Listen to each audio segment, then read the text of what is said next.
Aquella noche de tormenta, en los alrededores de San Jacinto del Valle no empezó diferente de otras, pero el pueblo iba a recordarla para siempre. El cielo estaba cerrado, pesado, y los truenos hacían vibrar las ventanas de las casas sencillas. El barro en los caminos ya se estaba formando cuando los últimos perros fueron amarrados y las luces de las cocinas se apagaban poco a poco. Nadie imaginaba que, por el mismo camino de tierra donde en los días buenos pasaban carretas y niños descalzos, una muchacha vendría corriendo por su vida. Clara, con apenas 18 años, venía respirando corto, con la ropa pegada al cuerpo por la lluvia y el miedo. La sangre que le bajaba por el brazo se mezclaba con el agua sucia, y ella ya ni sentía el dolor, solo el peso del pánico empujándola hacia adelante. Detrás de ella, aunque en ese momento solo se veían sombras y reflejos de faroles distantes, estaban los hombres del coronel, acostumbrados a perseguir sin hacer preguntas. El narrador sabe que,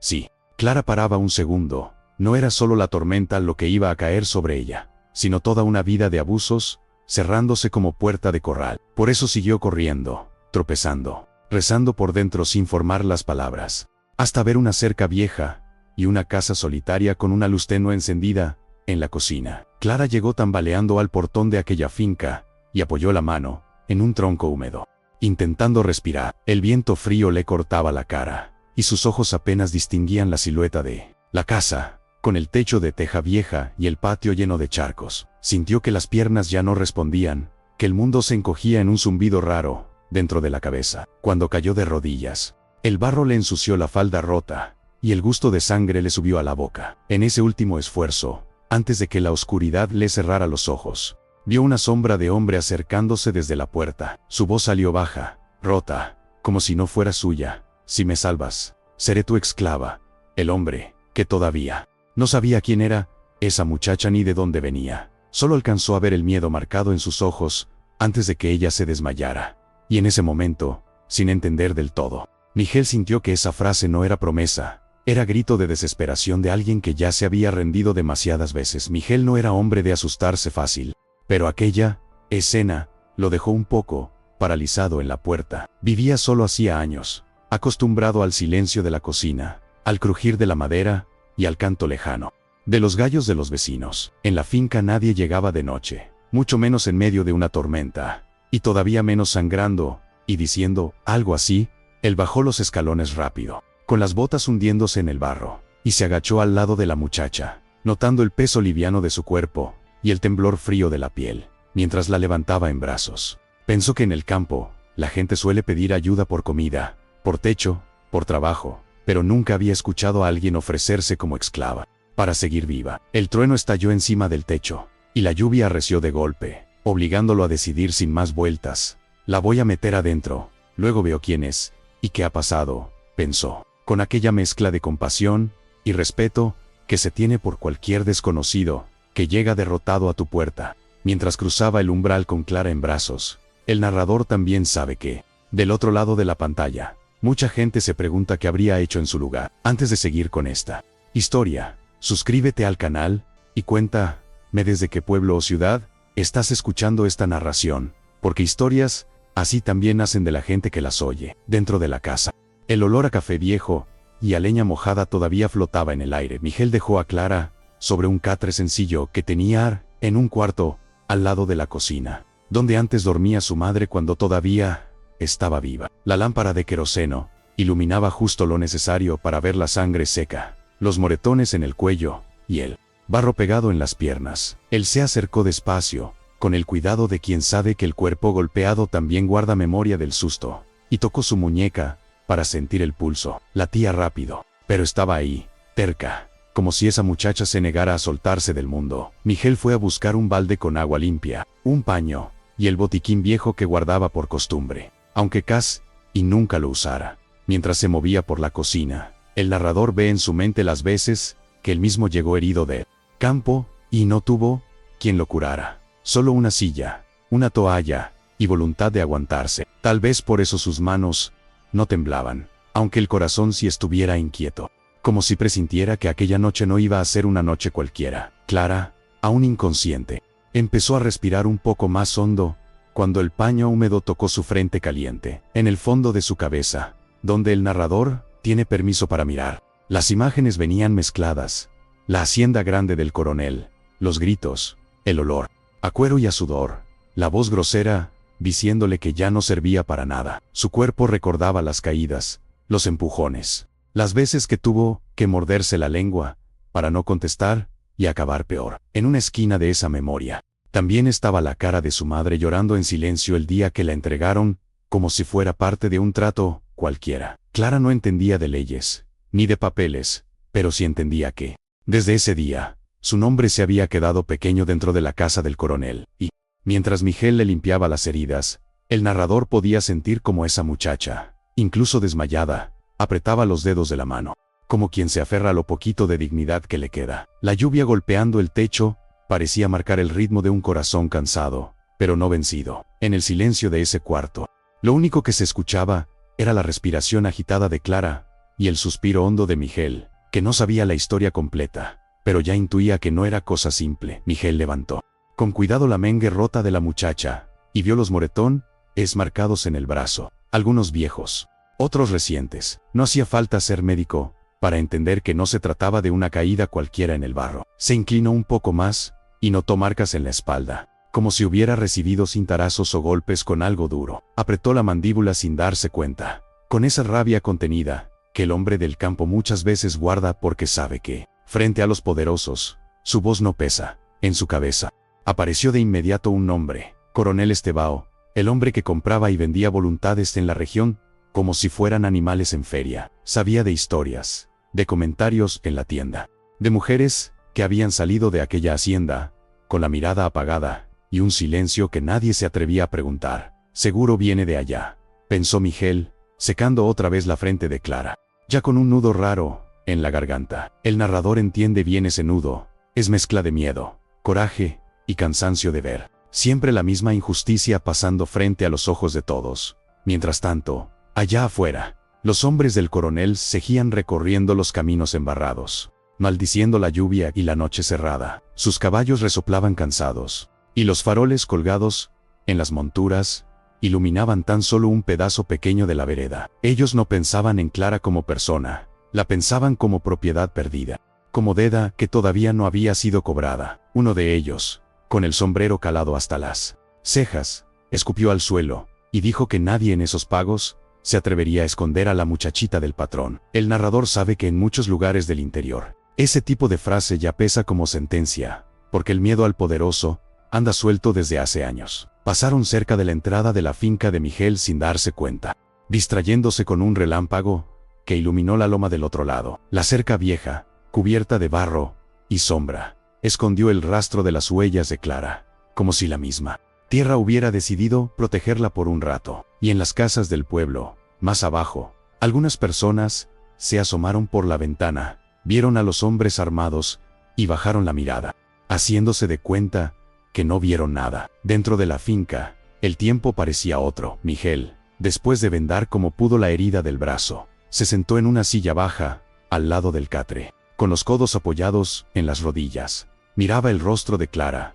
pálido, marcado por el cansancio, y se preguntaba qué clase de vida había llevado una chica para llegar así a casa de un desconocido. No era hombre de muchas palabras, pero su cabeza no paraba de dar vueltas, recordando la soledad de los últimos años. La mesa puesta para uno, la voz de su madre que a veces todavía creía oír en la cocina. Pensó también en las veces que, en la plaza del pueblo, escuchó historias de gente que prefirió callar antes de meterse con el coronel. Yo también me callé, reconoció por dentro, sintiendo esa vergüenza mansa de quien sabe que se quedó al margen por miedo. El narrador lo mira de cerca y ve que, en esa noche, no era solo la vida de Clara la que estaba cambiando de rumbo, sino también la de Miguel.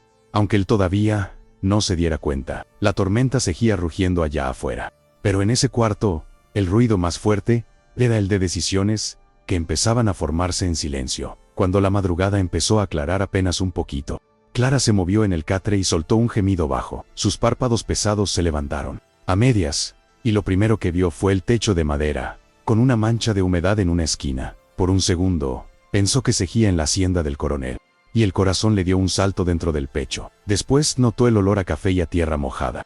tan distinto al perfume fuerte y al humo de cigarro de la casa grande. Giró la cabeza y vio a Miguel dormitando en la silla, con el sombrero apoyado en el pecho y las manos todavía llenas de barro seco. Sintió una mezcla rara de alivio y miedo. Alivio por no ver a los capangas, miedo por no saber dónde estaba ni qué había prometido la noche anterior. La frase «seré tu esclava» le volvió a la memoria como bofetada, y el narrador sintió como le ardían las mejillas de pura vergüenza por dentro. No era que quisiera pertenecer a nadie, era que la desesperación había arrancado las palabras sin pedir permiso. Miguel se despertó con el leve movimiento del catre y levantó la cabeza, todavía medio perdido entre sueño y vigilia. Al ver los ojos de Clara abiertos, se incorporó despacio, sin hacer ruido brusco, como quien se aproxima a un animal herido que puede asustarse. «Tranquila, muchacha, estás en mi casa, nadie te va a tocar aquí», dijo en voz baja, con ese tono simple que no promete grandeza,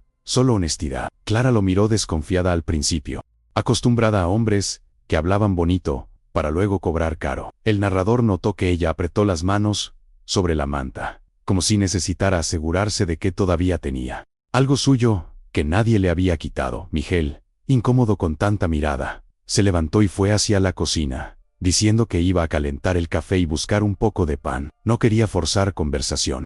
Sabía que hay dolores que primero necesitan silencio antes de soltar la lengua. En el aire quedó flotando un acuerdo que ninguno de los dos había dicho en voz alta. En esa mañana, lo más importante era que Clara se sintiera viva y a salvo, aunque el mundo allá afuera siguiera igual de peligroso. En la cocina, la rutina de Miguel intentaba imponerse, como para mantenerlo con los pies en la tierra. Puso la olla en el fuego, echó el café molido y se quedó mirando el hervor, dejando que el olor llenara la casa. Ese aroma le traía recuerdos de tiempos más sencillos, cuando la mesa estaba llena y la risa de su hermana menor se mezclaba con el canto de los gallos al amanecer. El narrador sabe que no fue solo la vida la que le quitó gente, también hubo traición, palabras duras y distancias que nunca se cerraron. Por eso, ver a alguien ocupando de nuevo el catre del cuarto de al lado removía pedazos de memoria que él creía enterrados. Mientras partía un pedazo de pan duro para calentarlo en la chapa,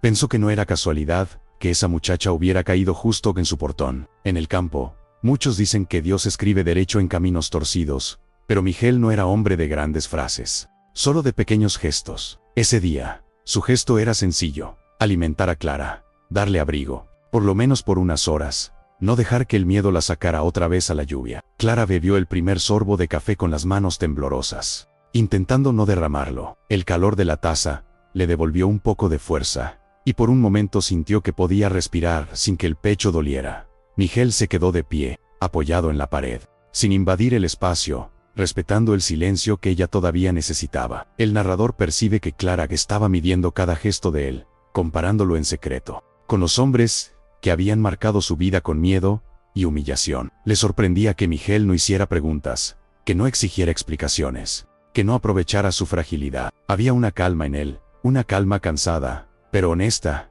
que ella no veía desde niña, cuando su padre todavía era un hombre entero y no una sombra quebrada por las deudas. Después de un rato, Clara dijo apenas: «Gracias por no dejarme ahí afuera». Miguel asintió como si fuera lo más natural del mundo, pero el narrador sabe que ese gesto simple le apretó el corazón, porque hacía años que nadie le agradecía nada. El amanecer terminó de llegar, pintando de gris claro las paredes de adobe. Clara intentó ponerse de pie, pero una punzada fuerte en el costado la obligó a sentarse de nuevo. Miguel dio un paso adelante, sin tocarla, solo atento, como quien está preparado para sostenerla si hace falta. «Te lastimaron mucho, ¿verdad?», murmuró él, con un tono que no era pregunta, sino constatación. Clara bajó la cabeza, sintiendo que la vergüenza se le subía otra vez a la garganta, esa misma vergüenza que el coronel alimentaba cada día para mantenerla dócil. El narrador vio cómo apretó los labios antes de responder, como si soltar la verdad fuera a reabrir la herida. «Me querían como cosa de ellos», dijo, en voz quebrada. Miguel desvió la mirada al suelo, con los puños cerrados, porque en el interior la rabia se aprende a tragar para que no destruya más de lo que salva. Pero por dentro, algo empezaba a encenderse, como una determinación, aún no sabía poner en palabras. Clara siguió respirando hondo, y entonces soltó una parte de la historia, casi sin darse cuenta. «Mi familia estaba hundida. Vendieron mi nombre por una deuda que no pudieron pagar. Yo no valía más que un papel firmado. Miguel levantó la cabeza despacio, con una tristeza que no era lástima, sino reconocimiento. Él también había visto familias desmoronarse por la miseria. El narrador siente que Clara, aunque temblaba, hablaba porque necesitaba soltarlo antes de que se le pudriera en el pecho. Cuando el coronel supo que no podía tener hijos, me trató como basura, añadió ella, tragando las lágrimas que querían salir de golpe. La palabra basura quedó flotando en el aire, pesada, amarga, marcando lo que había sido su vida en aquella hacienda. Miguel apretó los dientes sin hacer ruido. No sabía si darle consuelo o dejarla hablar. Así que eligió lo que mejor conocía, quedarse cerca sin presionar. El silencio que siguió no fue vacío, fue un silencio que se usa para no romper a alguien que ya viene roto. Afuera, el viento empezó a calmar, pero el cielo seguía oscuro, como si el día dudara en comenzar. Clara pasó la mano por la manta, rozando la tela áspera, sintiendo que quizás ese pequeño cuarto sencillo era el lugar más seguro que había tenido en años. «Van a venir por mí», dijo Cass, y en un suspiro, sin fuerza para ocultar la verdad. Miguel se puso tenso, y el narrador lo vio pensar rápido. Él conocía bien la reputación del coronel Estebao, sabía que esos hombres no se iban a detener solo porque llovió. «No te voy a entregar», dijo Miguel finalmente, con una calma que no escondía el riesgo, pero sí la firmeza. Clara lo miró sorprendida, como si esa frase no tuviera cabida en su mundo. Para ella, todo siempre había tenido precio, incluso su libertad. Pero Miguel no hablaba de precio, hablaba de dignidad. Aunque él mismo no lo dijera así, Miguel caminó hacia la ventana y abrió apenas un espacio entre las tablas, observando los caminos llenos de barro. La lluvia había borrado algunas huellas, pero él sabía que los hombres del coronel no tardarían en regresar. El narrador notó cómo Miguel recordó otras veces en que se había quedado al margen de injusticias, dejando que otras familias cargaran el peso del miedo. Pero esta vez, con Clara detrás de él, respirando temerosa en el catre. Algo en su interior se negó a retroceder. El silencio del cuarto era Cass y una conversación entre los dos, hecha de miradas cortas y pensamientos que ninguno se atrevía a decir. Miguel respiró hondo, como quien toma una decisión que va a traer consecuencias para toda la vida. Y en ese instante, el narrador sabe que Miguel dejó de ser solo un hombre solitario, para convertirse en alguien dispuesto a arriesgarlo todo por una desconocida. La mañana avanzaba despacio, pero la historia de ambos ya había cambiado de rumbo, sin vuelta atrás. Miguel volvió a acercarse al catre con pasos lentos, sin querer alarmar a Clara. Ella lo observaba con una mezcla de gratitud y temor, como si cada gesto amable fuera un recordatorio de todo lo contrario que había vivido hasta entonces. El narrador siente que dentro de Clara había un conflicto profundo. Parte de ella quería confiar, pero otra parte, la que había sobrevivido a golpes, humillaciones y silencios forzados, no sabía cómo hacerlo. Miguel tomó el balde de agua limpia para cambiarlo y, sin mirarla directamente, dijo con voz baja: «Aquí nadie te va a obligar a nada». Clara apretó la manta entre los dedos, sintiendo un calor extraño detrás de los ojos. Ese tipo de emoción que llega cuando alguien te trata como persona, después de años sintiéndote objeto. «Yo no sabía que quedaban hombres así», murmuró casi para sí. Miguel no respondió, quizá porque no se veía a sí mismo como algo especial, apenas como alguien había sufrido lo suficiente para reconocer el sufrimiento ajeno. El silencio que siguió fue suave, un silencio que no dolía. El narrador acompaña el pensamiento de Clara mientras ella mira la habitación, la mesa rústica con marcas de cuchillo, el fogón apagado, las botas embarradas junto a la puerta. Aquel lugar tenía cicatrices, igual que ella, pero no era un sitio de amenaza, era un sitio vivido. Clara se preguntó cuánto tiempo llevaba Miguel esa soledad tan callada, sin nadie que le preparara café ni le preguntara cómo le había ido en el día. La idea le apretó un poco el pecho,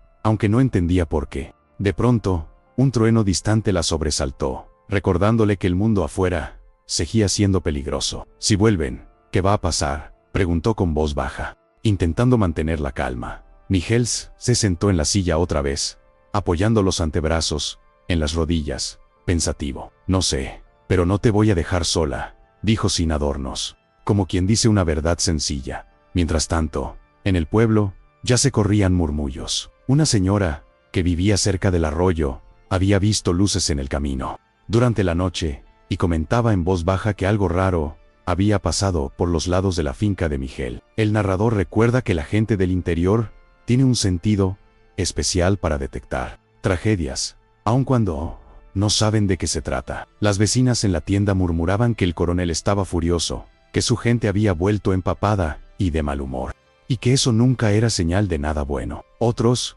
más prudentes, preferían callar, porque hablar del coronel era igual que invocar problemas. Pero, en secreto, varios corazones empezaban a preguntarse si por fin alguien habría tenido el coraje de enfrentar a ese hombre. Aunque nadie decía nada, el miedo estaba vivo, caminando por las calles de tierra como un animal agazapado. Y en medio de esos rumores, el nombre de Miguel empezó a surgir entre los cuchicheos. En la finca, Clara intentaba comer un poco del pan que Miguel había calentado, aunque cada bocado se le hacía pesado. El narrador sabe que no era hambre lo que faltaba, sino paz.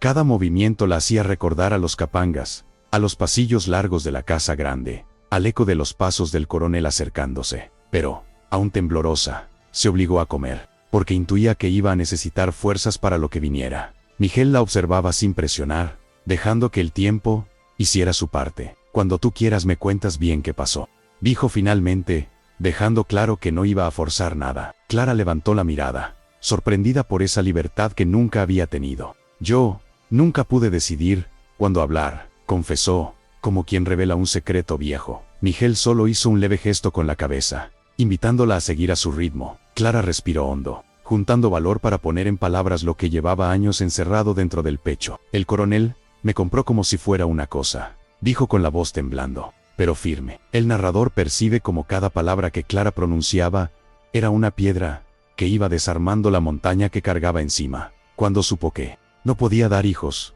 me golpeó, me gritó, me dejó sin nombre. Miguel sintió un golpe de rabia en el estómago. El tipo de rabia que te obliga a apoyar las manos en las piernas para no levantar la voz. Él conocía historias parecidas, pero nunca había tenido una víctima sentada frente a él, mirando con ojos que todavía buscaban algún rincón donde esconderse. De ahí corrí sin mirar atrás. La última frase salió en un susurro seco, como si decirla fuera a aceptar que realmente estaba viva por pura suerte. Miguel bajó la mirada para no dejar ver cuánto le dolía escucharla. El viento volvió a soplar fuerte contra las ventanas, moviendo las láminas del techo y trayendo de vuelta el sonido de la tormenta que recién se iba. El narrador sabe que Clara asoció ese sonido con castigo, con la llegada del coronel. Con noches enteras sin dormir, Miguel, notando su inquietud, habló con una convicción no sabía que tenía. Aquí nadie va a cruzar esa puerta sin que yo lo permita. Clara lo miró un instante, buscando si había mentira en esa frase,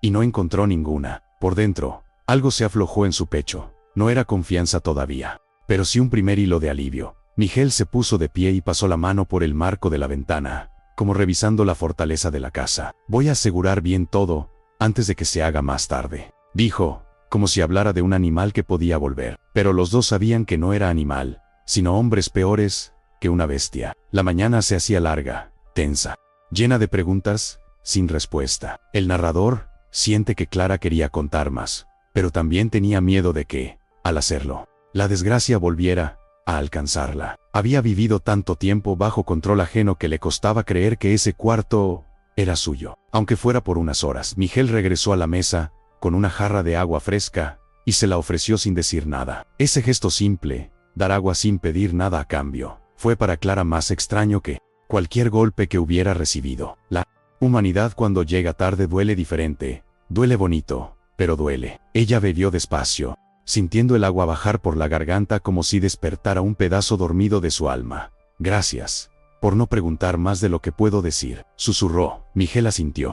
Y esa fue la respuesta justa. Ni más, ni menos. Miguel salió un momento al patio para revisar las cercas y ver si había señales recientes de caballos o botas ajenas. El barro todavía guardaba marcas de la noche, pero ya empezaba a borrarlas con el viento seco que llegaba desde los montes. El narrador observa que Miguel caminaba con los hombros tensos, como quien carga un peso que todavía no comprende del todo. Sabía que esconder a Clara era ponerse en contra del hombre más poderoso de la región, pero también sabía que dejarla a su suerte era condenarla a morir o, peor, volver a la esclavitud disfrazada que había vivido. Miró hacia la carretera lejana, donde a veces pasaban carros viejos o carretas cargadas de maíz, y sintió un vacío extraño en el estómago. Si vienen hoy, no voy a tener tiempo ni de avisar al pueblo, pensó, limpiándose las manos en el pantalón. El viento sopló más fuerte, moviendo las hojas de un limonero, que hacía años no daba fruta. Y en ese sonido seco, Miguel entendió que la tormenta más peligrosa no era la de anoche, sino la que apenas estaba empezando. Dentro de la casa, Clara trataba de mantenerse sentada, aunque el dolor en las costillas la obligaba a doblarse un poco. El narrador siente que ese dolor físico era apenas una sombra comparado al miedo que todavía le recorría el cuerpo. Cada sonido, afuera de una rama cayendo, un perro ladrando, un portón moviéndose, la hacía tensarse, como si cualquier ruido fuera una señal de que la habían encontrado. Miró sus manos y vio que temblaban, no de frío, sino de costumbre. Años de vivir esperando golpes dejan cicatrices que no se ven. Respiró hondo, intentando recordar alguna vez en que se hubiera sentido segura, y no encontró ninguna. Tal vez aquí, tal vez por unas horas, si puedo descansar, pensó, sorprendiéndose de la idea. Se recostó un poco en el catre, cerrando los ojos despacio. El silencio de la casa le pareció extraño, demasiado amable. Miguel regresó a la puerta y se quedó un momento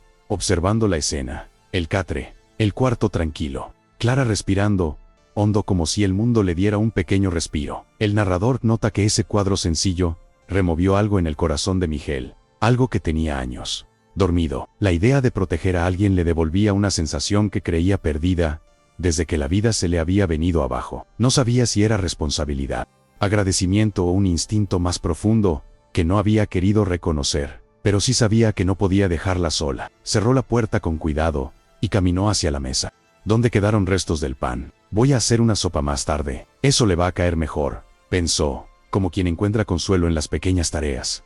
Ese pensamiento, tan simple y tan humano, fue el primer hilo de algo que apenas empezaba a nacer. Un vínculo que ninguno de los dos buscó, pero que la vida armaba en silencio. En el pueblo, mientras tanto, las habladurías crecían. Un muchacho que trabajaba en la hacienda del coronel comentó en secreto que el patrón había despertado con furia, pateando puertas y gritando que esa muchacha iba a pagar caro por lo que hizo. El narrador sabe que esas palabras, aunque dichas lejos, ya llevaban miedo a todos los rincones de San Jacinto del Valle. La gente en la tienda evitaba mirarse a los ojos, porque todos sabían que cuando el coronel estaba enojado, no había lugar seguro. Una señora mayor dijo, en voz tan baja que y fue un susurro, que había visto al coronel castigar a otros antes, y que esa chica no tenía ninguna posibilidad si la encontraban. El aire en el pueblo se volvió pesado, como cuando huele a incendio aunque aún no haya fuego, y en medio de todo ese silencio tenso,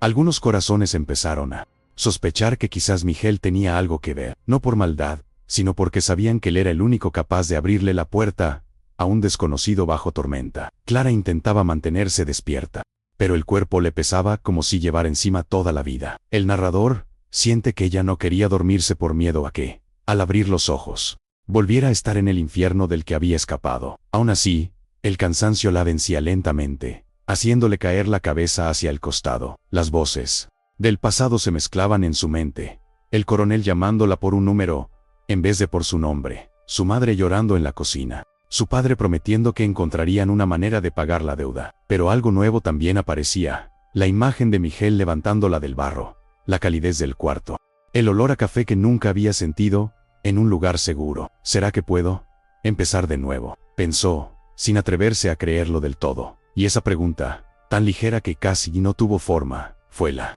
primera chispa de esperanza que sintió en años. Miguel preparó un poco más de agua caliente y la dejó junto al catre por si Clara despertaba con sed. El narrador observa que él tenía un modo de cuidar que no necesitaba palabras, un modo aprendido en silencio. Después de tantas pérdidas, caminó por la casa como quien revisa las grietas de un lugar que quiere mantener en pie, aun sabiendo que no tiene todas las herramientas. Por un momento, apoyó la mano en la pared, dejando escapar un suspiro largo. No sabía qué iba a pasar cuando el coronel supiera que Clara estaba allí, pero sí sabía que, pase lo que pase, él no pensaba entregarla. Ese pensamiento lo asustó y lo fortaleció al mismo tiempo. Si tengo que enfrentarme, lo haré, dijo en voz baja, aunque nadie estaba para escucharlo. El viento afuera pareció responderle, golpeando la ventana como un recordatorio del peligro que se acercaba. Clara volvió a abrir los ojos justo cuando Miguel entraba al cuarto. Por un instante, ambos se quedaron en silencio, mirándose con esa mezcla de incertidumbre y reconocimiento que aparece cuando dos vidas rotas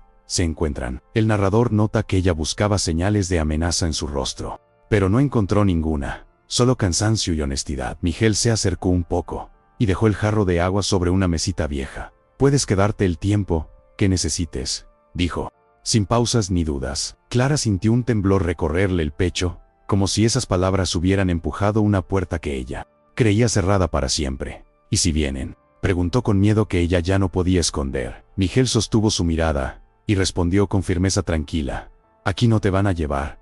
Clara creyó en él por un segundo, solo un segundo, pero a veces eso basta para que la esperanza empiece a respirar. Del otro lado del camino, a unos kilómetros de allí, el coronel Estebao montaba su caballo, con una furia encendida en los ojos. El narrador siente el peso de aquel hombre, acostumbrado a mandar, a humillar y a tomar lo que deseaba como si todo el mundo le perteneciera. No hablaba de Clara como persona, sino como la muchacha, la que me debe, la que no cumplió. Para él, no había historia, ni infancia, ni sentimientos, solo una propiedad perdida que necesitaba recuperar. Ordenó a sus hombres que revisaran cada rancho, cada establo y cada pedazo de monte por donde ella pudiera haber pasado. La lluvia había borrado algunas huellas, pero el coronel conocía bien su propia brutalidad y sabía que Clara correría hasta caer. «Alguien tuvo que recogerla», murmuró, con una certeza enfermiza, y cuando dijo eso, uno de los hombres pensó de inmediato en Miguel, aunque no tuvo el valor de mencionarlo. En la finca, el día fue avanzando con una lentitud rara, como si el reloj también estuviera atento a lo que iba a pasar. Clara logró ponerse de pie con ayuda de la pared, sintiendo el piso frío bajo los pies descalzos. El narrador observa que cada paso era una mezcla de dolor y terquedad. Ella no quería seguir viéndose como víctima, aunque todavía le costara aceptarlo. Miguel la vio de pie y se acercó rápido, listo para sostenerla si caía. «Despacio, no tienes prisa», dijo, con una paciencia que no se aprende en libros, sino en golpes de la vida. Clara miró hacia la puerta abierta de la cocina. Por primera vez, pensó que quizá ahí dentro podría existir algo parecido a un hogar. No un hogar perfecto, ni feliz, pero sí un lugar donde no fuera mercancía. El aire olía a leña y a agua vieja de lluvia, un olor sencillo que le trajo una paz pequeña, pero real. Ella se sentó en una silla de madera, ajustando la falda para tapar los moretones que todavía le ardían. Miguel puso frente a ella un plato con un poco de sopa que había preparado sin mucha ciencia, pero con cuidado. El narrador siente que aquella comida, tan simple, tenía más valor que cualquier banquete que Clara hubiera visto en la casa del coronel. Allá comía bien, sí, pero siempre con la sensación de estar de sobra, de no pertenecer a ningún lugar. Aquí, en cambio, aquel plato era un gesto claro: «Te quiero viva». Clara tomó la primera cucharada con manos temblorosas, sintiendo o corpo reagir ao calor que decía pelo estómago vacío. «Hace años que nadie se preocupaba si yo comía o no», pensó. «Cuáseseme acreditar». Y esa comprensión le apretó el pecho de una manera distinta, mezclando tristeza y alivio. Mientras Clara comía en silencio, Miguel se sentó frente a ella, pero no como quien interroga, y sí, como quien acompaña. El narrador nota que le evitaba mirar demasiado directo, para no hacerla sentirse observada como en la hacienda. «En el pueblo ya deben estar hablando», comentó Miguel, más para sí mismo que para ella. Clara alzó la vista, con un miedo antiguo reflejado en los ojos. «Siempre hablan, pero nunca me defendieron», respondió, con una dureza cansada. Esas palabras le pegaron a Miguel como bofetadas, silenciosa, porque él también era parte de ese pueblo que calla. Se dio cuenta de que, por años, había aceptado injusticias solo para no meterse en problemas. Y ahora, sentado frente a Clara, entendió que su silencio también había sido una forma de cobardía. En el corazón de Miguel empezó a formarse una idea incómoda.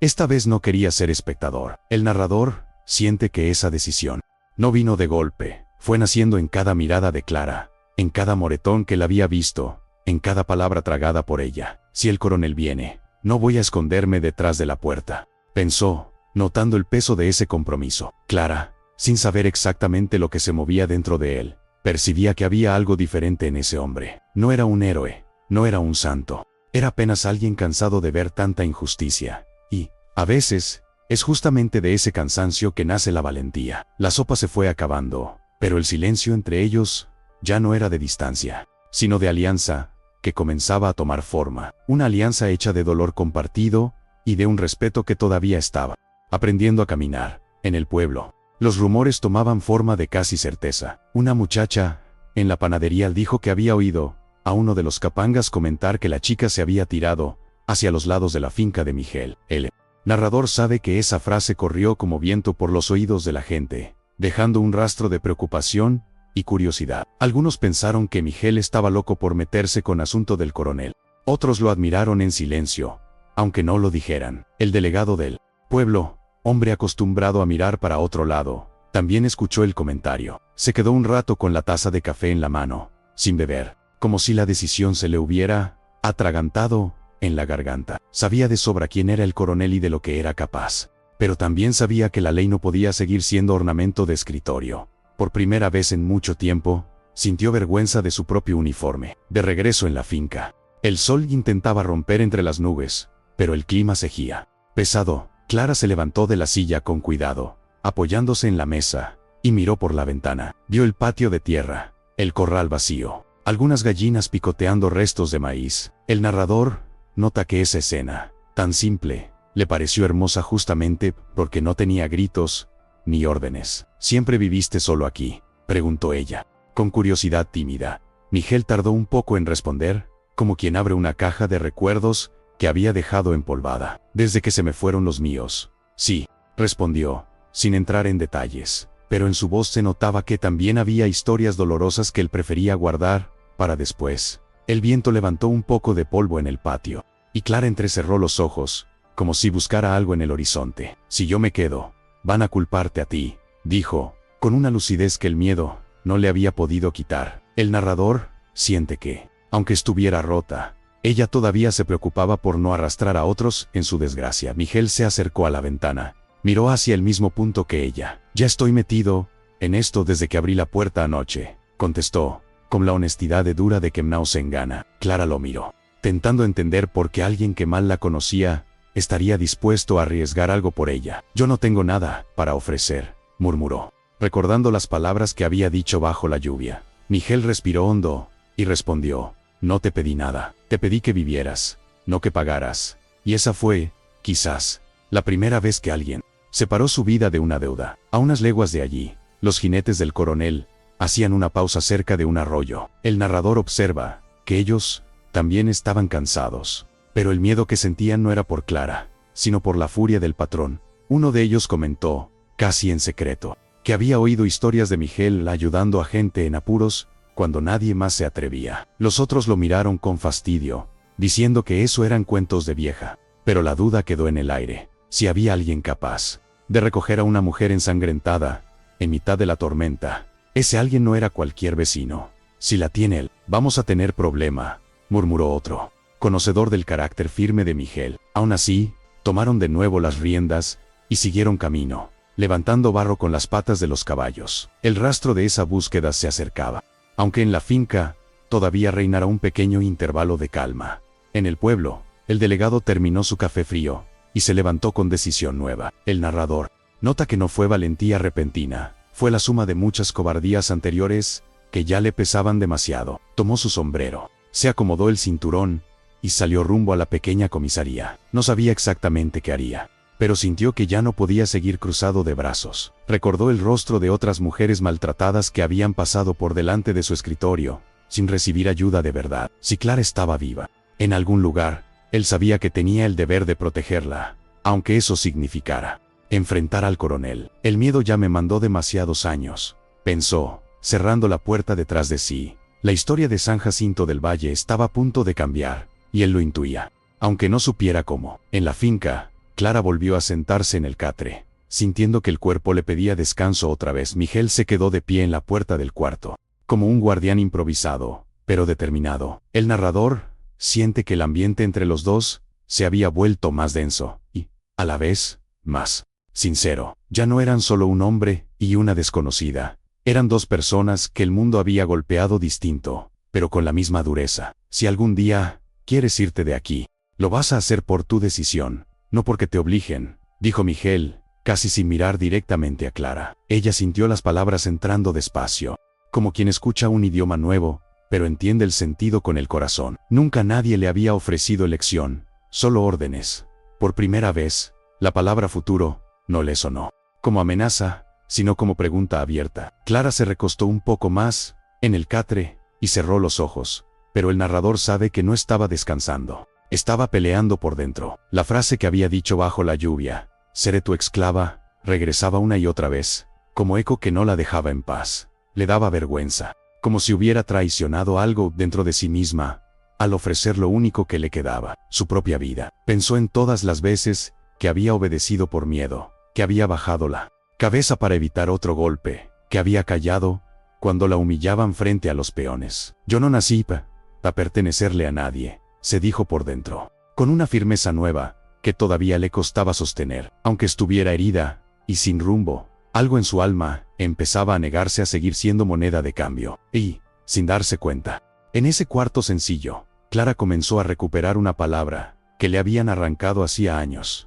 dignidad. Miguel, desde el patio, clavaba unos refuerzos en la cerca, como quien se prepara para una tormenta que ya vio de lejos. El martillo golpeando la madera marcaba un ritmo nervioso, pero necesario. El narrador observa que cada tabla ajustada era, para él, una forma de decir que no iba a entregar a nadie más a la crueldad del coronel. Miró el camino de tierra que llevaba al pueblo, y luego al otro lado, donde quedaba la hacienda, y sintió el miedo subirle por la espalda. No era un hombre valiente por naturaleza, era un hombre cansado de ver abusos, pero ese cansancio ahora lo empujaba hacia adelante, como si todo lo que no había hecho antes estuviera cobrando su lugar. Si entran por aquí, por lo menos no va a ser fácil, pensó, ajustando el último clavo. El sol ya se inclinaba un poco, y la tarde parecía sostener el aire en suspenso. Dentro de la casa, el silencio tenía otro peso. Clara abría y cerraba las manos sobre la manta, como quien aprende de nuevo a habitar el propio cuerpo. El narrador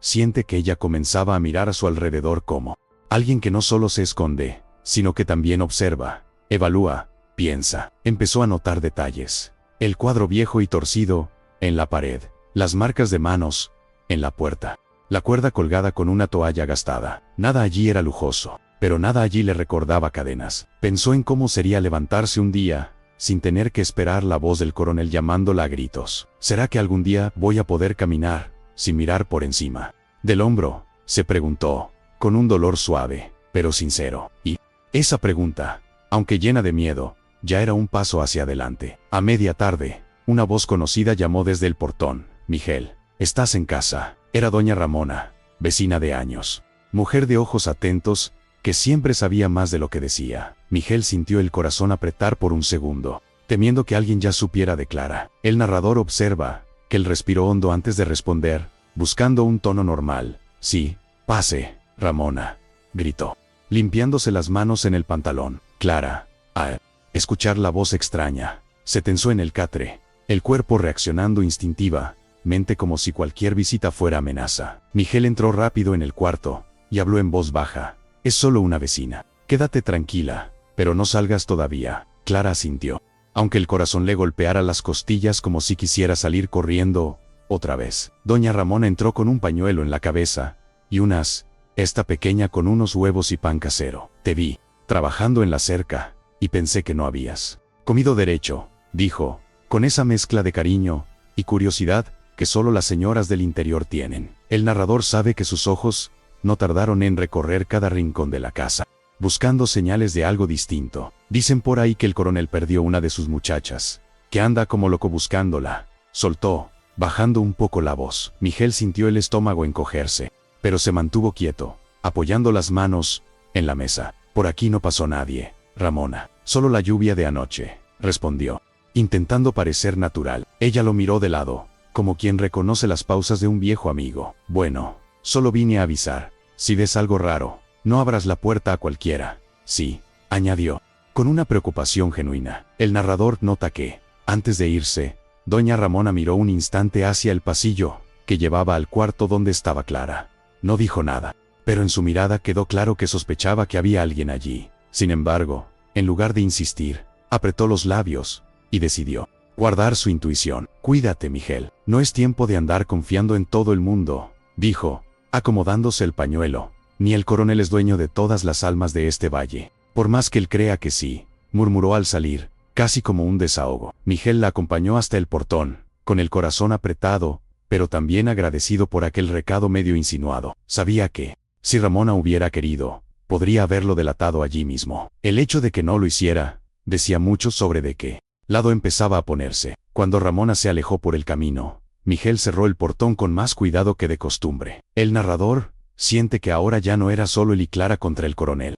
Había ojos en el pueblo que empezaban a ver diferente. Volvió a la casa y encontró a Clara sentada, con la espalda recta y los ojos atentos, como si hubiera escuchado cada palabra desde el cuarto. Era una vecina. Pero el pueblo ya sabe que algo pasa, dijo Miguel, sin rodeos. Clara sintió una punzada de culpa, como si hubiera traído una tormenta encima de aquel hombre que nada le debía. Si yo me voy ahora, quizá todavía tengas tiempo de salir de esto, murmuró. Más por miedo que por voluntad. Miguel negó con la cabeza, firme. Ya es tarde para eso, y temprano para rendirse, respondió, con una calma que hasta él mismo lo sorprendió. El narrador observa que, en ese momento, los dos comprendieron que ya estaban en la misma historia. Quisieran o no, Clara sintió que la idea de huir otra vez, no le daba alivio, sino cansancio. Correr sin destino ya no le parecía salida, apenas repetición del mismo miedo. Matarme no van a poder tan fácil, pensó, con un hilo de coraje encendiéndose en lo más hondo. Miguel,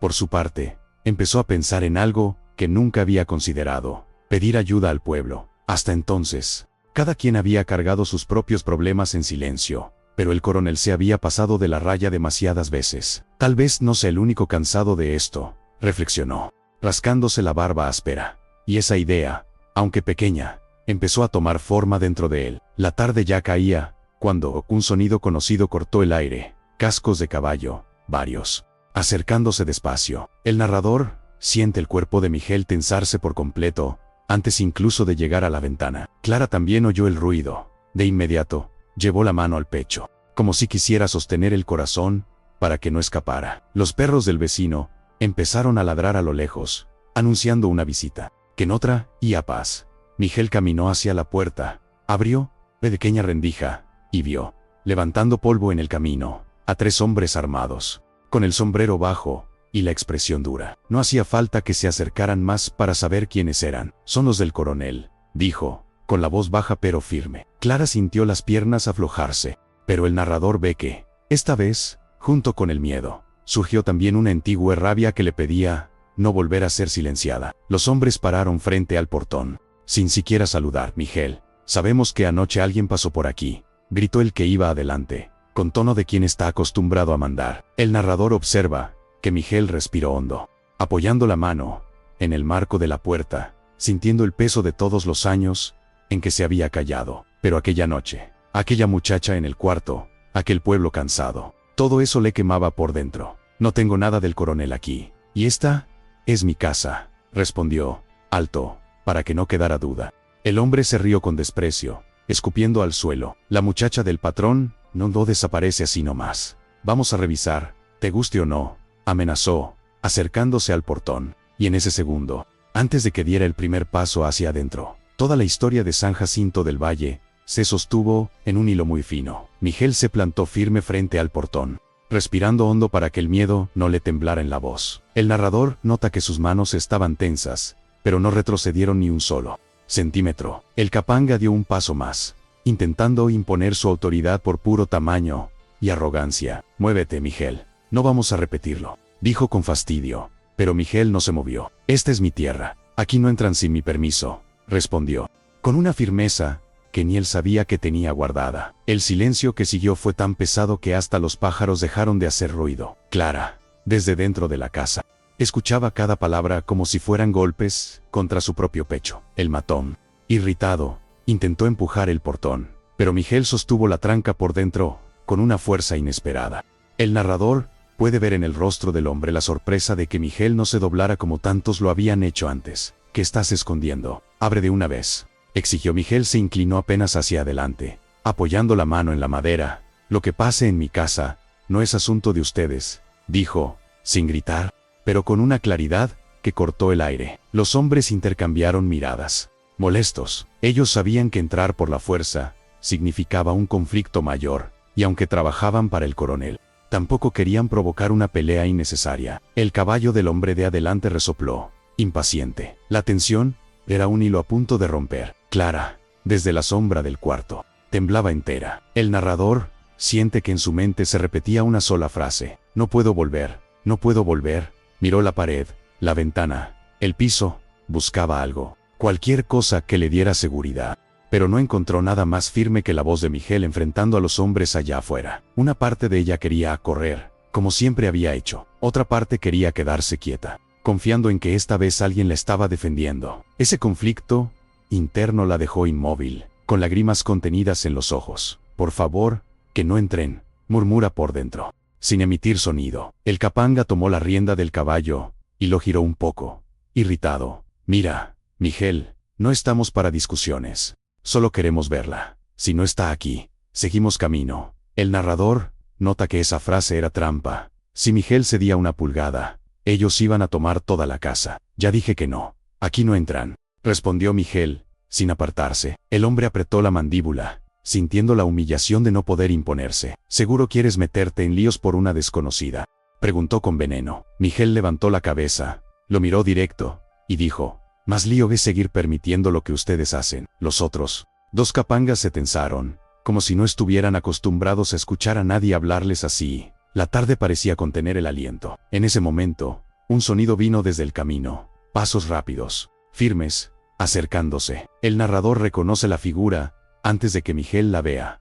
Era el delegado, con el sombrero bajo y la expresión seria. «Buenas tardes», dijo, sin levantar mucho la voz, pero con una autoridad que ninguno de los capangas esperaba. «¿Algún problema aquí?». Los hombres del coronel se incomodaron de inmediato. La presencia del delegado no les convenía. «Estamos buscando propiedad del coronel. Creemos que pasó por aquí», respondió uno, intentando mantener la postura. El delegado se acercó al portón, mirando a Miguel y luego a los hombres. «No tienen orden de búsqueda ni autorización para entrar a la propiedad de nadie», dijo con calma.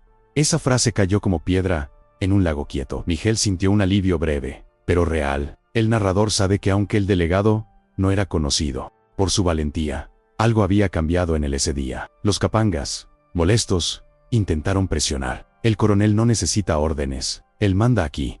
El delegado levantó la vista, sosteniendo el cinturón con ambas manos. Eso era antes. Hoy no entra nadie a revisar nada, sin una denuncia formal. Los hombres se inquietaron en las sillas de sus caballos, mirando a su alrededor como si esperaran respaldo del pueblo, pero no había nadie más. Era solo el delegado y Miguel, ambos plantados, ambos cansados, ambos con el límite ya rebasado. Los capangas se miraron entre sí, evaluando la situación. Sabían que insistir significaba un enfrentamiento directo con la ley, por más débil que fuera. «Esto no se queda así», dijo el líder, señalando a Miguel. «Dile al coronel lo que quieras», respondió Miguel, sin bajar la mirada. Los hombres dieron media vuelta con brusquedad, levantando polvo, mientras se alejaban por el camino. El narrador siente que cada paso del caballo alejándose era como aire, entrando de nuevo en los pulmones de Clara y Miguel. Cuando los sonidos se apagaron, el silencio volvió, pero ya no era el mismo. Era un silencio de ruptura, de comienzo de algo. Miguel soltó la tranca del portón con manos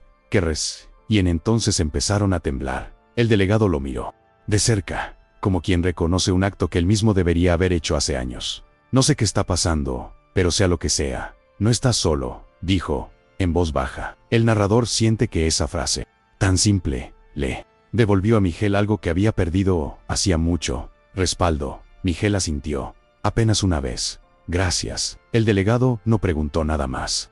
No buscó explicaciones, solo le dio una palmada en el hombro, y se fue por donde había venido. A veces, el coraje nace así, silencioso, pero firme. Dentro de la casa, Clara dejó escapar el aire que había retenido durante demasiado tiempo. Las piernas le fallaron, y se sentó en el borde del catre, con el corazón acelerado. El narrador nota que las lágrimas que finalmente cayeron no eran de miedo, eran de alivio. Por primera vez en mucho tiempo, alguien había dicho no en su nombre. Miguel entró en el cuarto, y la encontró llorando, pero no se acercó de inmediato. «Fueron», dijo, con voz suave. Clara levantó la mirada, todavía temblando. «Pensé que iban a entrar. Pensé que me iban a llevar». Miguel negó con la cabeza, firme. «Aquí no». Miguel se sentó en la silla junto al catre, sin acercarse demasiado, dándole espacio para respirar. El narrador siente que el silencio entre ellos ya no era de miedo, sino de una confianza frágil, recién nacida, que necesitaba cuidado. Clara se secó las lágrimas con la mengue, avergonzada por mostrar tanta vulnerabilidad, pero Miguel no la miraba con lástima, sino con un respeto que la descolocaba por completo. «¿Ellos no van a dejar esto así?», dijo ella, con la voz casi apagada. Lo sé, respondió él, sin intentar suavizar la realidad. Pero tampoco voy a dejarte sola. Clara respiró hondo, sintiendo que esas palabras quedaban grabadas en un lugar profundo dentro de ella. No era una promesa grandiosa, era una verdad sencilla. Y las verdades sencillas, a veces, salvan más que los milagros. Mientras la tarde se tornaba rojiza, Miguel encendió la lámpara de queroseno. La luz cálida iluminó el cuarto con un tono suave, casi hogareño. El narrador nota que ese detalle, tan pequeño, tan cotidiano, tocó a Clara más de lo que ella admitía. Hacía años que nadie encendía una luz pensando en ella. Miguel le ofreció un poco más de agua, y luego se apoyó en el marco de la puerta, como quien vigila sin invadir. Clara lo miró y, por primera vez, no vio solo a un hombre, vio un refugio. Se dio cuenta de que su cuerpo, aunque herido, empezaba a aflojar la tensión. Gracias por no entregarme, dijo con voz sincera. Miguel bajó la mirada, como quien se siente incómodo con el reconocimiento. No se entrega a quien está lastimado, respondió, y aquellas palabras siguieron resonando en su pecho. A la hora en que el cielo empieza a mezclarse entre sombra y naranja, los rumores ya corrían como viento por San Jacinto del Valle. El narrador observa que algunas personas, aunque con miedo, empezaron a cuestionarse si no era momento de romper el silencio. Un viejo sentado frente a su casa murmuró: ese coronel ya jodió demasiada gente. Una mujer que había perdido una hermana por culpa del patrón apretó los puños al oír las noticias. Hasta los jóvenes del pueblo, aquellos que crecieron viendo injusticias sin entenderlas del todo, empezaron a sentir algo nuevo: indignación. A veces, basta que una persona diga no para que otros recuerden que también pueden. El pueblo, aunque tímido, comenzaba a despertar, y ese movimiento silencioso iba a cambiarlo todo. De vuelta en la finca, Clara intentaba lidiar con las emociones nuevas que surgían. El narrador siente que ella no sabía qué nombre darle a aquello que estaba creciendo dentro de sí. No era solo gratitud, no era solo alivio, era algo parecido al reconocimiento, como si Miguel le estuviera devolviendo un pedazo de ella misma, que creía perdido. ¿Siempre fuiste así, tan correcto?, preguntó ella, intentando entender quién era realmente aquel hombre. Miguel soltó un suspiro, se acomodó un poco en la silla, y rascó la barba áspera. No, solo sé lo que es perderlo todo, respondió. Clara lo observó con atención, notando que había una tristeza profunda escondida detrás de esa simplicidad. Una tristeza parecida a la de ella, aunque vivida en otro cuerpo, en otra historia. Y esa coincidencia los acercó más que cualquier gesto. Con el cielo oscureciendo, Miguel revisó otra vez las ventanas y puertas. El narrador sabe que él lo hacía para protegerla, pero también para calmar su propia angustia. Clara lo acompañaba con la mirada, sintiendo un tipo de cuidado que nunca había recibido, sin un precio detrás. Cuando Miguel terminó, se quedó un momento quieto, observando las sombras del patio. Hoy no van a volver, dijo, casi seguro, pero mañana, no sabemos. Clara tragó en seco. Sabía que su presencia allí ponía a Miguel en riesgo, pero también sabía que no tenía a dónde ir. A veces uno no elige dónde empieza a levantarse, pensó ella, y, aunque le costara admitirlo, comenzaba a levantarse allí, en aquella casa sencilla. Cuando la noche por fin cayó, trayendo un silencio denso, la tensión pareció dar una breve tregua. Miguel encendió una pequeña fogata en el fogón y calentó un poco de café. El narrador nota que el aroma llenó la casa con un consuelo inesperado. Clara se acercó despacio, apoyándose en la mesa. ¿Puedo ayudarte en algo?, preguntó. Tímida, Miguel negó con la cabeza. Hoy no. Tienes que descansar. Clara miró sus propias manos, marcadas y delgadas, y sintió que quizá todavía había un lugar en el mundo para ellas. Una sensación suave, parecida a la esperanza, rozó su pecho, por primera vez en muchos años. Los ruidos de la noche rural, grillos, ramas, un gallo perdido cantando fuera de hora y devolvieron al ambiente una normalidad difícil de creer después de todo lo ocurrido. Clara se sentó cerca del fogón, buscando un poco del calor que le faltaba por dentro. Miguel se acomodó al otro lado, sin invadir, pero presente. El narrador siente que la distancia entre ellos ya no era la de dos desconocidos. Había algo no dicho, una especie de pacto silencioso que se había formado en medio de la tormenta. Clara suspiró hondo. Yo pensé que iba a morir allá, dijo, sin poder evitarla. ¿Verdad? Miguel bajó la mirada. A veces, sobrevivir es lo que empieza a cambiar una vida, respondió, con la sinceridad simple de quien ya ha vivido algo parecido. La llama del fogón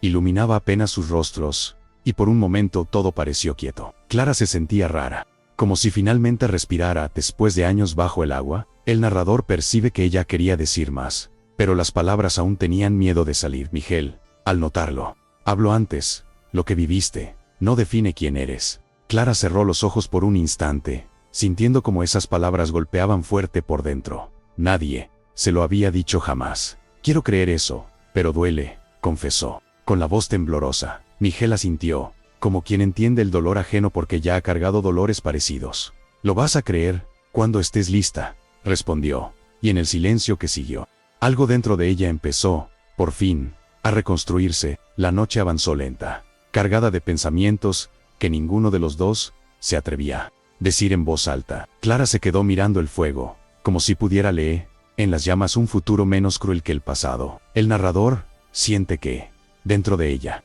algo estaba cambiando. Ya no pensaba solamente en sobrevivir, sino en vivir, aunque todavía no supiera cómo. Miguel, desde su lado, observaba cada gesto de ella, con un cuidado silencioso, intentando entender lo que necesitaba, antes incluso de que lo pidiera. Cuando quieras dormir, te preparo el cuarto, dijo él en voz baja. Clara asintió despacio, tocándose el brazo adolorido. Creo que puedo intentarlo, murmuró. El miedo seguía allí, pero ya no mandaba en ella como antes.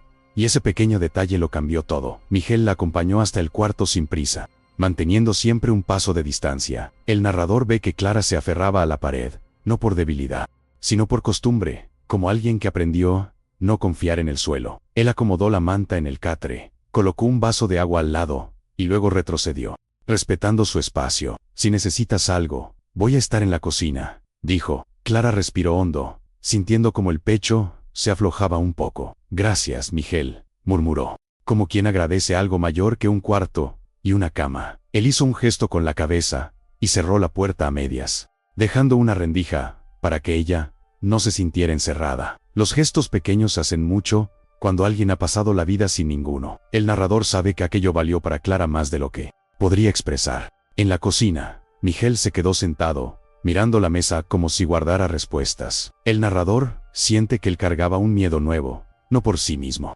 sino por ella. Sabía que el coronel no iba a rendirse, sabía que el pueblo empezaba a murmurar, sabía que, de algún modo, estaba convirtiéndose en símbolo de resistencia, sin haberlo planeado. La taza de café se enfrió en su mano, mientras pensaba en los días que vendrían. No puedo protegerla solo para siempre, reflexionó, rascándose la frente, pero también sabía que no iba a desistir. Nunca. Clara, acostada en el catre, revivía en flashs todo lo que había ocurrido ese día: la huida, la lluvia, la caída, su voz prometiendo ser esclava, y el modo en que Miguel la levantó del barro. El narrador ve que cerró los ojos, avergonzada de aquella frase. Lo dije por desesperación, yo no soy eso, repetía para sí misma, como una oración íntima. Pero, por primera vez, fue capaz de perdonarse por ello. Su cuerpo estaba débil, pero su alma parecía dar sus primeros pasos. Se giró de lado, abrazándose a sí misma. Ya no pertenezco a nadie, pensó, y se durmió con ese pensamiento,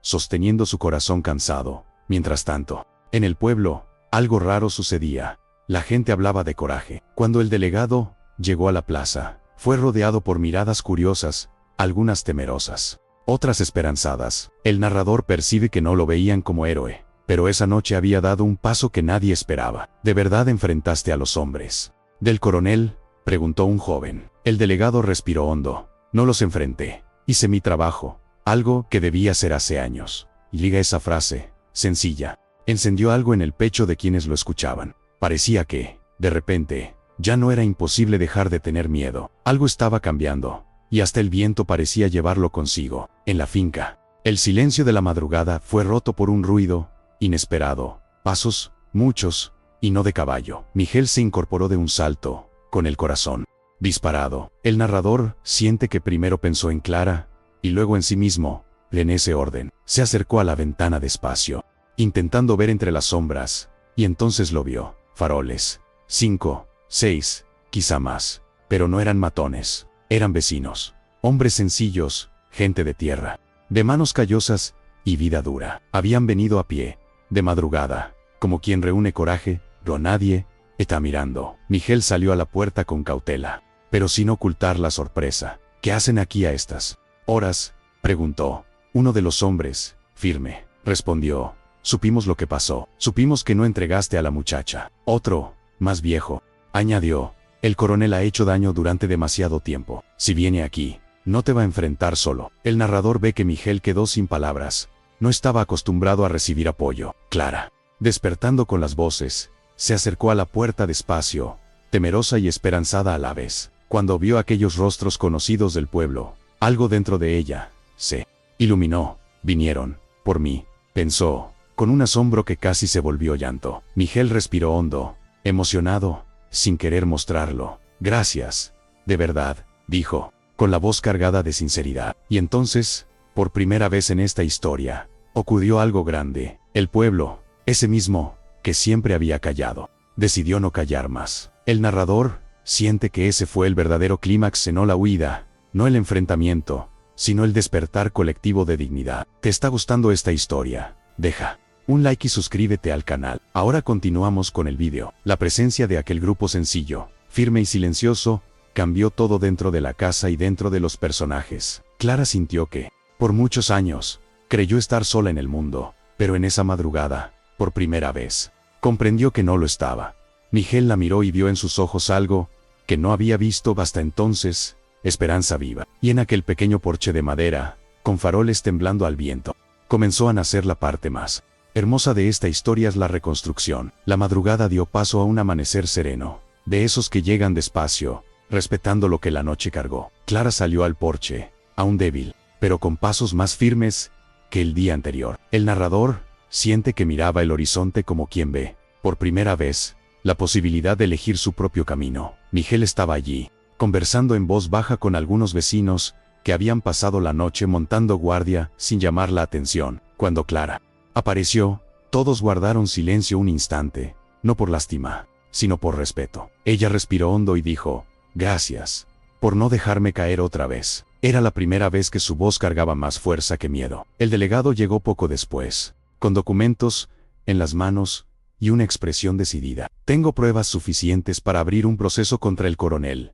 anunció, sujetando la carpeta con firmeza. El narrador sabe que aquella frase habría sido impensable semanas atrás. Los vecinos asintieron, formando un pequeño círculo de gente que, unida, parecía mucho más grande. Clara sintió un escalofrío recorrerle el cuerpo, no de miedo, sino de liberación. Miguel colocó una mano suave en su espalda, guiándola hacia la sombra del porche. Ahora sí, puedes empezar de nuevo, murmuró. Y Clara lo creyó, de verdad. Con el tiempo, la finca de Miguel se convirtió en algo más que un pedazo de tierra. El narrador contempla la escena que vendría meses después. La antigua casa sencilla, transformada en la Casa de la Libertad, un refugio para mujeres que huían de violencias parecidas a las de Clara. Miguel trabajando en la llanura de la libertad, replantando lo que el abandono había destruido, y Clara ayudando a otras mujeres a recuperar su propio nombre. Nada allí era lujoso, nada era fácil, pero todo era digno. Cada mañana, Clara despertaba sabiendo que no debía nada a nadie. Su cuerpo aún cargaba cicatrices, pero su alma, esa estaba finalmente entera. Un día, Clara se quedó observando a Miguel acomodar herramientas en el galpón. El narrador sabe que sonrió de ese modo suave, que nace sin llamar atención, pero lo dice todo. Ella caminó hasta él, puso la mano sobre su brazo, y dijo, gracias por no haber aceptado aquella frase que dije en la tormenta. Miguel levantó los ojos, con esa sinceridad simple que nunca había perdido. Porque no naciste para cadenas. Ninguno de nosotros nació para eso. Y allí, en ese instante, Clara entendió que el amor verdadero no se compra, no se exige, no se intercambia, se construye, poco a poco, con respeto y libertad. La historia termina con Clara de pie en el porche, mirando el campo, iluminado por el sol de la tarde. Respira hondo, siente el olor de tierra viva, y sonríe, una sonrisa leve, pero llena de victoria. Ya no era la misma muchacha que huyó bajo la lluvia. Era una mujer que eligió quedarse, y el narrador, que acompañó cada dolor y cada coraje, sabe que San Jacinto del Valle nunca olvidó esta historia, porque allí, donde antes reinaba el miedo, nació algo mayor, dignidad, unión y un amor hecho de elección. ¿Han hecho algún gesto de bondad que cambió una vida? Dejen un corazoncito si creen que el amor es más poderoso que cualquier riqueza. Suscríbanse para más historias de segundas oportunidades. Comenten: el amor no tiene precio si ustedes también creen en la bondad humana.